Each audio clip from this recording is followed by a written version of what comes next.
Gold, trusted gold buyers. మీరు తాకట్టు పెట్టిన బంగారాన్ని విడిపించి ఈ రోజు ఉన్న మార్కెట్ ధరకు కొనబడను.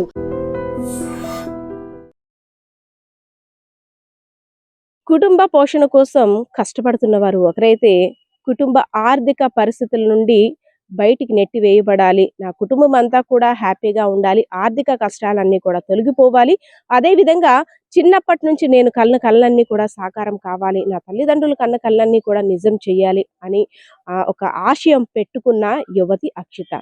సో హోమ్ గార్డ్గా, అదేవిధంగా ర్యాపిడో డ్రైవర్గా 2 ఉద్యోగాల్ని కూడా చేస్తూ కుటుంబ పోషణని పోషిస్తున్నటువంటి వ్యక్తి సయ్యద్, అదేవిధంగా అక్షిత. ఇద్దరు కథ కూడా విషాదాంతంగా మిగిలింది. సో మనం రీసెంట్గా చూసాం, తెలంగాణలో ర్యాపిడో డ్రైవర్, అదేవిధంగా వెనకాతల ఒక యువతి వాటర్ ట్యాంక్ గుద్దుకొని అక్కడికక్కడ మరణించిన వార్త ప్రతి ఒక్కరికి తెలిసిందే. అయితే అక్కడ తెలంగాణకి సంబంధించిన సయ్యద్ది ఒక విషాదాంతమైతే, ఇక్కడ గజపత్ నగరం నియోజకవర్గం విజయనగరం జిల్లాకి చెందినటువంటి అక్షితది మరొక విషాదం. ఎందుకంటే 3 ఏళ్ల ప్రాయంలో కన్న తండ్రిని కోల్పోయిన అక్షితని కుటుంబ సభ్యులు అల్లారు ముద్దుగా పెంచారు. చిన్నప్పటి నుండి కూడా తండ్రి లేని లోటుని తీర్చాలని ఏది అడిగినా సరే తనకి కాదనకుండా, తమ యొక్క కుటుంబం ఆర్థిక కష్టాలు ఎదుర్కొన్నప్పుడు కూడా తను అడగడమే తడువు, తనకి ఏదైనా సరే తెచ్చి ఇవ్వాలి అనే విధంగా తన మంచి చదువు చదివించాలని చిన్నప్పటి నుండి తల్లి, అన్నయ్య కూడా ఇద్దరూ తన మీద చాలా హోప్స్ పెట్టుకున్నారు.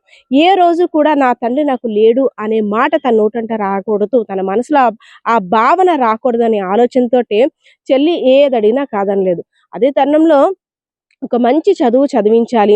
విజయనగరం అనేసరికి ఇక్కడ ప్రాంత వాసులు ఈ ఊరు దాటి వెళ్ళడమే గొప్పగా అనుకుంటారు. అలాంటిది మా చెల్లి అబ్రాడ్ వెళ్ళి చదువుకోవాలి, నా చెల్లి విదేశాల్లో ఉందంటే నాకు కూడా మంచి పేరు వస్తుంది కదా అని అన్నయ్య చెల్లి ఏం చదువుతానంటే అది చదివించడానికి తను రేయనక పగలనక కష్టపడేవాడు. సో ఈ తరుణంలో కొన్ని ఒడిదుడుకులు ఎదురైనప్పుడు కూడా అక్షితకి ధైర్యం చెప్పి, నువ్వు అనుకున్నది సాధిస్తావు, ఇలాంటివేవి నువ్వు లెక్క చేయవు, జీవితంలో ఇలాంటి ఒడిదుడుకులు ఎదురవుతాయి అంటూ కుటుంబ సభ్యులిద్దరూ కూడా అందరూ ధైర్యం చెప్పి తను ఒక మంచి ఉన్నత స్థాయికి ఎదిగే విధంగా తోడ్పాటు పడ్డారు. కానీ మరి విధి కన్నెర చేస్తుందో ఏమో కానీ ఈ విషాదాంతం జరిగింది. సో హోటల్ మేనేజ్మెంట్ అంటే నాకు చాలా ఇష్టం, హోటల్ మేనేజ్మెంట్ కోర్స్ చదువుతాను అని కుటుంబ సభ్యులకు చెప్పే కానీ, సరేనమ్మా నీకు నచ్చిన కోర్స్ చదువు అనేసి వాళ్ళు కూడా ఓకే చెప్పారు. హైదరాబాద్లో హోటల్ మేనేజ్మెంట్ కోర్సెస్ సంబంధించి 2 సంవత్సరాలు పూర్తి చేసింది. ఇంకేముంది, మలేషియాలో కూడా జాబ్ వచ్చింది. సో మలేషియాలో జాబ్కి వెళ్తున్నాను కాబట్టి ఇంటి దగ్గర కుటుంబ సభ్యుల్ని చూసి వస్తానని ఒక 10 రోజుల క్రిందట కుటుంబ సభ్యుల దగ్గరికి వచ్చింది. మలేషియా నుండి మీకు వచ్చేటప్పుడు ఏం తేవాలి, మీకు ఏం కొనుక్కు రావాలి, అమ్మ నీకు ఏ టైప్ ఆఫ్ డ్రెస్సెస్ తేవాలి, అన్నీ నీకు ఎలాంటివి తేవాలి అనేసి అంటూ సందడిగా తిరిగేది కలిగి తిరుగుతూ. సో మా చెల్లి ఇలా ముద్దు ముద్దు మాటలు చెప్తుంటే, ఇక మలేషియా వెళ్ళిన తర్వాత అక్కడ లాంగ్వేజ్లో మాట్లాడుతుంటే ఇంకెంత నేను మురిసిపోవాలా అనుకుంటూ ఆ అన్నయ్య, అదేవిధంగా ఆ తల్లి కూడా చాలా సంబరపడ్డారు. కానీ ఆ సంబరం ఎన్నాళ్ళు నిలవలేదు. సో 10 రోజుల క్రిందట ఆమె వెళ్ళిన తర్వాత ఒక వారం రోజుల క్రిందట వచ్చేసింది హైదరాబాద్కి. సో మెడికల్ టెస్టుల నిమిత్తం నేను నా ఫ్రెండ్ వాళ్ళ ఇంటికి వెళ్తున్నాను, సో మెడికల్ టెస్టులు పూర్తి అయిన తర్వాత మరో 2 రోజుల్లో మలేషియా వెళ్ళిపోతున్నానని కుటుంబ సభ్యులకి సమాచారం అందించింది.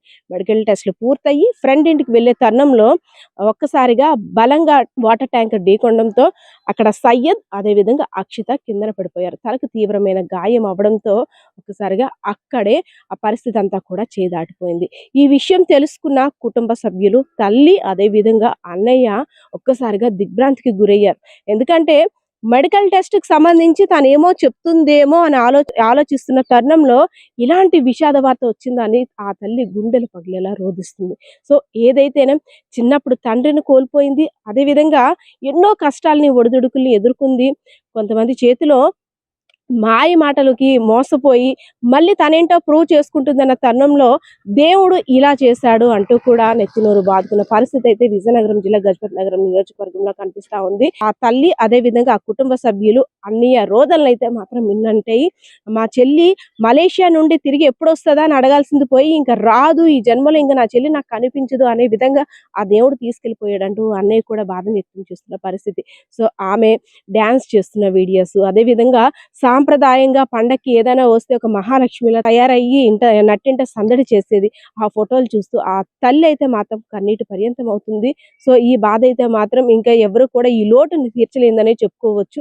కెమెరా పర్సన్ బాలకృష్ణతో Padma, iDream Media, Vizianagaram. And for more videos, please subscribe to iDream. Please subscribe to iDream. Please subscribe iDream. And please subscribe to iDream. For more videos, subscribe to iDream. Please like, share, and subscribe to the channel. Congratulations, iDream. Subscribe to iDream. Subscribe to iDream. So subscribe to iDream Media. iDream ki iDream team అందరికి huge congratulations. Please subscribe iDream Media. Please subscribe to iDream. Subscribe iDream. Please subscribe to iDream. iDream అంటే నా కళల ఛానల్ను subscribe చేసుకున్న నోరు తిరుగుతలేదు, మీరైతే గంట గుర్తు కొట్టండి. For more such videos, please subscribe to iDream. Subscribe to iDream. Please subscribe to iDream. Please subscribe iDream Media. Please do subscribe to iDream. Please subscribe to iDream Media. For best entertainment and information, please subscribe iDream. And don't forget to subscribe to iDream.